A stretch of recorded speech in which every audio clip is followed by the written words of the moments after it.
ಸ್ನೇಹಿತರೆ. ಆಗ್ಲೇ ಗುರುಮೂರ್ತಿ ಅವರು ಹೇಳಿದಾಗೆ ನಿನ್ನೆ ಸಂಜೆ 5:15 ಒಂದಿಬ್ರು ಯುವಕರು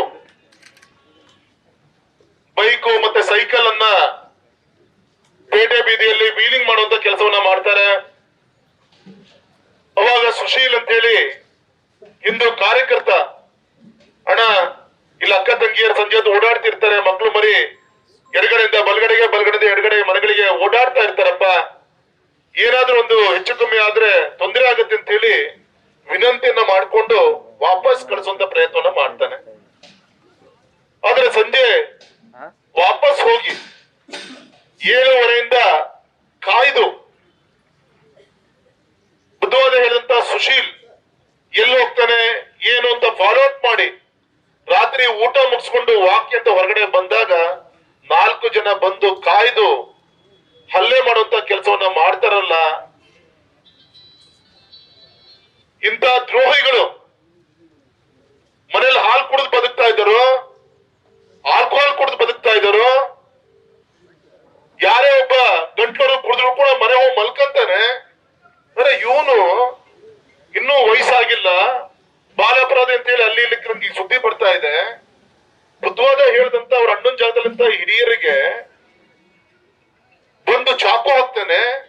ಮತ್ ಚಾಕು ಹಾಕಿದ ರೀತಿ ಆಗಿದೆ ಅಂದ್ರೆ ವೆಲ್ ಟ್ರೈನ್ಡ್, ಅಂದ್ರೆ ಸತ್ತಿರಬಾರ್ದು, ಜೀವನ ಪೂರ್ತಿ ಬದುಕು ಸತ್ತಂಗಿರ್ಬೇಕು ಅಂತೇಳಿ ಆ ಕರುಳಷ್ಟ ಹೊರಡೆ ಬರೋ ರೀತಿಯಲ್ಲಿ 2 ಕಡೆಗೆ ಚಾಕು ಹಾಕಂತ ಹಲ್ಕಟ್ಗಿರಿ ಮಾಡಿದಾನೆ. ಅಂದ್ರೆ ಅವ್ರಿಗೆ ಟ್ರೈನಿಂಗ್ ಕೊಟ್ಟವ್ರು ಯಾರು? ಎಲ್ಲಿ ಸಿಕ್ತು? ಬರೀ ಕೋಳಿ ಕುರಿ ಅಷ್ಟೇನ ಊಟ ಮಾಡಿದ್ದವನು ಯಾವ ರೀತಿ ಮನುಷ್ಯನ ಹಲ್ಲೆ ಮಾಡೋದು ಎಲ್ಲಿಗೆ ಅಂತೇಳಿ ಅವನಿಗೆ ಟ್ರೈನಿಂಗ್ ಎಲ್ಲ ಸಿಕ್ಕಿದೆ ಅಂತ ತನಿಖೆ ಆಗ್ಬೇಕಲ್ಲ.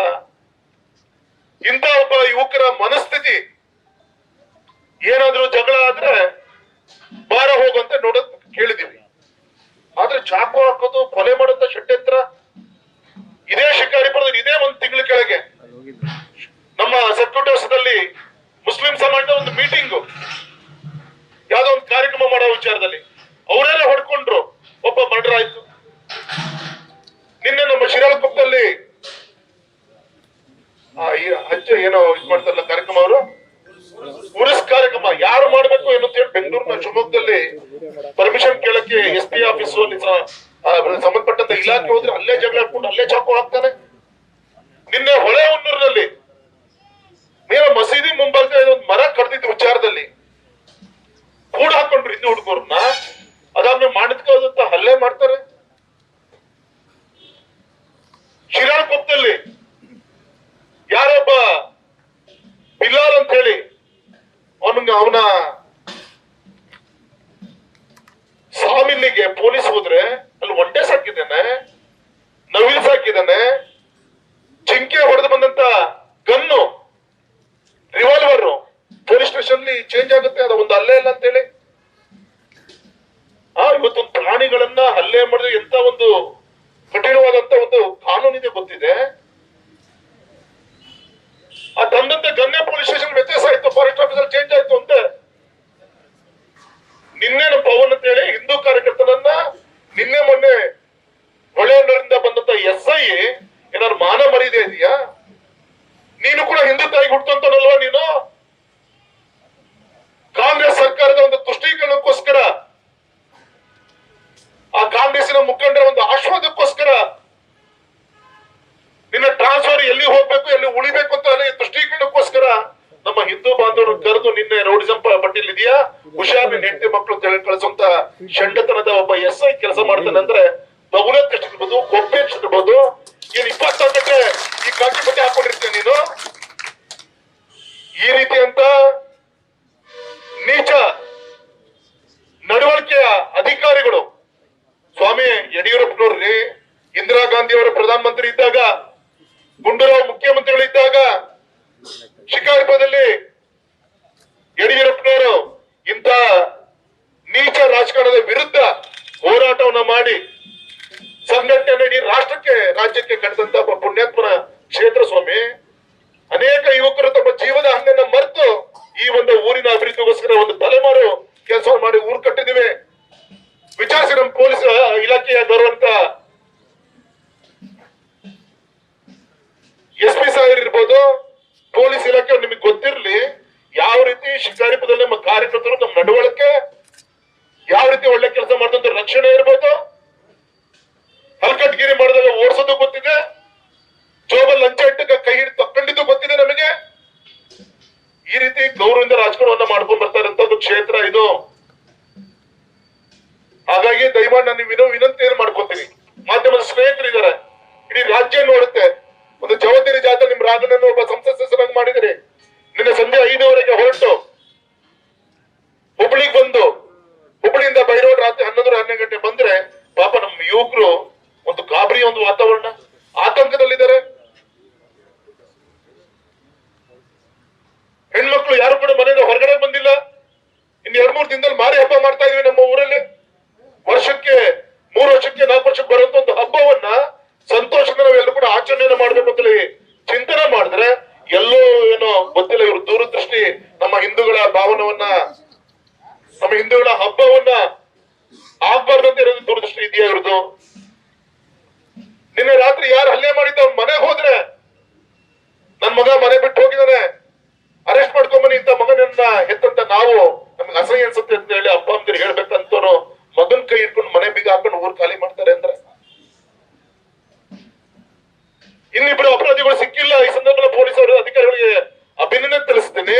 ಕೇವಲ ಹಲ್ಲೆ ಆಗಿ 1 ಗಂಟೆ ಒಳಗೆ 2 ಅಪರಾಧಿಗಳನ್ನ ಕರ್ಕೊಂಡ್ಬಂದು ಸ್ಟೇಷನ್ ಒಳ ಹಾಕುವಂತ ಕೆಲಸವನ್ನ ಮಾಡಿದಾರಲ್ಲ, ರಕ್ಷಣಾ ಇಲಾಖೆ ನಾನು ಅಭಿನಂದನೆ ತಿಳಿಸ್ತೀನಿ. ಆದ್ರೆ ಇನ್ನೊಂದ್ ಕಡೆಗೆ ಈ ಸರ್ಕಾರ ಏನೋ ಆದೇಶ ಮಾಡ್ಲಿ, ಅವರ ಓಟಿಗೋಸ್ಕರ ಸಾಬ್ರನ್ನ ಮನವೊಲಿಸುವಂತ ಕೆಲಸವನ್ನ ಮಾಡುವಂತ ಪ್ರಯತ್ನವನ್ನು ಮಾಡ್ಲಿ. ಅರೆ ಯೋಚನೆ ಮಾಡ್ಬೇಕಾದ್ರೆ ಏನು ಅಂದ್ರೆ, ಇವತ್ತು ಇಂತ ಸಣ್ಣ ವಯಸ್ಸಿನ ಹುಡುಗರ ಮನಸ್ಥಿತಿಯಲ್ಲಿ ಈ ರೀತಿ ದ್ವೇಷದ ರಾಜಕಾರಣ, ಸಣ್ಣ ಪುಟ್ಟ ಗಲಾಟೆಗೆ ಚಾಕು ಹಾಕ್ತಾರೆ. ಇದು ಕಾರಣ ನಮ್ ಗುರುಮೂರ್ತಿ ಹೇಳಿದಾಗೆ ಈ ತುಷ್ಟೀಕರಣ, ಇವ್ರು ವೋಟ್ ಬ್ಯಾಂಕ್ ರಾಜಕಾರಣ ಮಾಡ್ಕೊಂತ ಬಂದ್ರು. ನಮ್ ಸರ್ಕಾರ ಬಂದ್ರೆ ನಾವ್ ಏನ್ ಬೇಕಾದ್ರೂ ಮಾಡಿದ್ರು ಕೂಡ ಜಯಿಸ್ಕೊಳ್ಬೇಕು ಅಂತ ಮನಸ್ಥಿತಿ ಇವತ್ತಿನ ಇಂತ ಕ್ರಿಮಿನಲ್ಗಳ ಮನಸ್ಸಲ್ಲಿ ಬಂದಂತ ಪ್ರತಿಫಲ ಇವತ್ತು ನಿನ್ನೆ ಹಲ್ಲೆ ಆಗ್ಲಿಕ್ಕೆ ಕಾರಣ ಆಯ್ತು ಅಂತ ನಮಗೆಲ್ಲರೂ ಕೂಡ ಬಂದಂತ ವಿಚಾರ. ಇನ್ನು ಎಷ್ಟು ಜನ ಹಿಂದೂ ಕಾರ್ಯಕರ್ತರು ನಾವು ಸಾವನ್ನ ನೋಡ್ಬೇಕಾಗಿದೆ. ಸ್ವಾಮಿಯ ಫೋಟೋ ನೋಡಿದ್ರೆ ಭಯ ಆಗತ್ತೆ. ನಿನ್ನೆ ಹಾಸ್ಪಿಟ್ಲಿಗೆ ಫೋನ್ ಮಾಡಿದೆ, ಕರಳು ಪೂರ್ತಿ ಹೊರಗಡೆ ಬಂದಿದೆ, ವಾಪಸ್ ಒಳಗೆ ಹಾಕಿ ಅದನ್ನ ಹೊಲಿಗೆ ಹಾಕುವಂತ ಕೆಲಸ ಮಾಡಿದ್ರೆ ಪಾಪ ಯುವಕ ಏನಾದ್ರೂ ಹೆಚ್ಚು ಕಮ್ಮಿ ಆಗಿದ್ರೆ ದೇವ್ರದಿಂದ ಆರೋಗ್ಯವಾಗಿ ಬರಲಿ ಸ್ವಾಮಿ. ಎಷ್ಟು ಜನ ಹಿಂದೂ ಬಂದ್ರು ಇನ್ನೂ ಕೂಡ ಬಲಿ ಆಗ್ಬೇಕು ಈ ದುಷ್ಟಕೃತ್ಯ ವಿರುದ್ಧ. ಮಡಿಕೇರಿಯ ಗುಡ್ಡಪ್ಪ ಇರ್ಬೋದು, ಮೂಡಬಿದ್ರೆ ವಾಮನ್ ಪೂಜಾರಿ ಇರ್ಬೋದು, ಪ್ರಶಾಂತ್ ಇರ್ಬೋದು, ಮೈಸೂರು ರಾಜು ಇರ್ಬೋದು, ಉಳ್ಳಾಲದ ರಾಜು ಇರ್ಬೋದು, ಉಡುಪಿ ಪ್ರವೀಣ್ ಕುಮಾರ್ ಇರ್ಬೋದು, ಬೆಂಗಳೂರು ರುದ್ರೇಶ್ ಇರ್ಬೋದು, ದೊಡ್ಡ ಪಟ್ಟಿನೇ ಹೇಳ್ಬೋದಲ್ಲ, ಶಿವಮೊಗ್ಗದ ಹರ್ಷ, ಎಷ್ಟು ಜನರನ್ನ ಕೊಲೆ ಮಾಡಿ ನೀವು ತೆಗಿತಾ ಇದ್ದೀರಿ. ಒಬ್ಬೊಬ್ಬ ಹಿಂದೂ ದೇಶಕ್ಕೋಸ್ಕರ ಚಿಂತನೆ ಮಾಡದಂತ ಕಾರ್ಯಕರ್ತ ತೆಗೆಯುವಂತ ಷಡ್ಯಂತ್ರ, ಅದ್ರ ಮುಖಾಂತರ ಹಿಂದೂಗಳ ಧ್ವನಿಯನ್ನ ಕುಗ್ಸ್ಬೇಕು ಅಂತ ನೀವೇನಾದ್ರು ಹೊರಟಿದ್ರೆ ಅದು ನಿಮ್ ಕನ್ಸು ಸ್ವಾಮಿ. ಈಗಾಗಲೇ ಭವ್ಯ ಶ್ರೀರಾಮ ಮಂದಿರ ಮತ್ತೆ ನಿರ್ಮಾಣ ಆಗಿದೆ. ರಾಮ ವಾಪಸ್ ನಮ್ಮ ದೇಶಕ್ಕೆ ಬಂದು ಪ್ರತಿಷ್ಠಾಪನೆ ಆಗಿದ್ದಾನೆ. ಹಿಂದೂಗಳ ಮನಸ್ಥಿತಿಯನ್ನ ಕೆದಕುವಂತ ಕೆಲಸವನ್ನ ಯಾವುದೇ ಕಣಕ್ಕೂ ಮಾಡುವಂತ ಒಂದು ಪ್ರಯತ್ನವನ್ನ ಈ ಒಂದು ಮುಸ್ಲಿಮಾನ್ ಸಮಾಜದಲ್ಲಿರುವಂತ ಈ ಒಂದು ಕೆಟ್ಟ ಮನಸ್ಥಿತಿಯ ಯುವಕರು ಏನಿದ್ದಾರೆ ಸರಿಯಾದ ರೀತಿಯಲ್ಲಿ ತಮ್ಮ ತಪ್ಪನ್ನ ತಿದ್ಕೊಂಡ್ರೆ ಸರ್ಕಾರ ಸರಿಯಾದ ರೀತಿಯಲ್ಲಿ ಬುದ್ಧಿ ಕಲಿಸ್ಬೇಕು. ಕಲಿಸ್ಲಿಲ್ಲ ಅಂದ್ರೆ ನಮ್ಮ ಹಿಂದೂ ಯುವಕರೇ ಸರಿಯಾದ ರೀತಿಯಂತ ಪಾಠವನ್ನ ಹೇಳ್ಕೊಡಂತ ದಿನ ದೂರ ಇಲ್ಲ ಅಂತ ಹೇಳಿ ಸಂದರ್ಭದಲ್ಲಿ ಹೇಳ್ತಾ, ಇವತ್ತು ಕೇವಲ ಸಾಂಕೇತಿಕವಾದಂತ ಒಂದು ಹೋರಾಟ.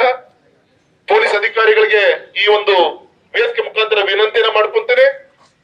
ಈಗೇನು ಅಪರಾಧಿಗಳನ್ನ ಅರೆಸ್ಟ್ ಮಾಡಿದಿರಿ, ಸರಿಯಾದ ರೀತಿಯಂತ ಸೆಕ್ಷನ್ ಹಾಕ್ಬೇಕು. ಯಾಕೆಂದ್ರೆ ಗೋ ಹತ್ಯೆ ಶಿರಾಳಕೊಪ್ಪದಲ್ಲಿ ಒಳ ಹಾಕಿದಾಗ ಮಾರದಿನ ಬೆಳಿಗ್ಗೆ ಬೇಲಿಗೆ ಬಂದು ವಾಪಸ್ ಬಂದ್ರು. ಯಾಕೆ ಅಂದ್ರೆ ಅಣ್ಣ ಇದಕ್ಕೆ ಸರಿಯಾದ ಕಾನೂನು ಇಲ್ಲ ಅಂತ ಪೊಲೀಸರು ಇಲಾಖೆ ಅಧಿಕಾರಿಗಳು ಹೇಳಿದ್ರು. ಅವತ್ತೇ ಗೌರವ ಮುಖ್ಯಮಂತ್ರಿ ಯಡಿಯೂರಪ್ಪ ಸಾಹೇಬರಿಗೆ ಫೋನ್ ಮಾಡಿ ಈ ರೀತಿಯಂತ ಗೋ ಹತ್ಯೆಗೆ ಕಾನೂನಿನ ಸಮಸ್ಯೆ ಇದೆ, ಅಡ್ವೊಕೇಟ್ ಜನರಲ್ ನೀವೆಲ್ಲರೂ ಕೂಡ ಚರ್ಚೆ ಮಾಡಿ ವಿಧಾನಸಭೆಯಲ್ಲಿ ಮನ್ನೆ ಮಾಡಿ ಸರಿಯಾದ ಕಾನೂನು ತರಲೇಬೇಕು ಅಂತ ಅವತ್ತು ನಿಮ್ ರಾಘಣ್ಣ ಒಬ್ಬ ಜನಪ್ರತಿನಿಧಿಗೆ ವಿನಂತಿನೂ ಕೂಡ ಮಾಡ್ಕೊಂಡಿದ್ವಿ.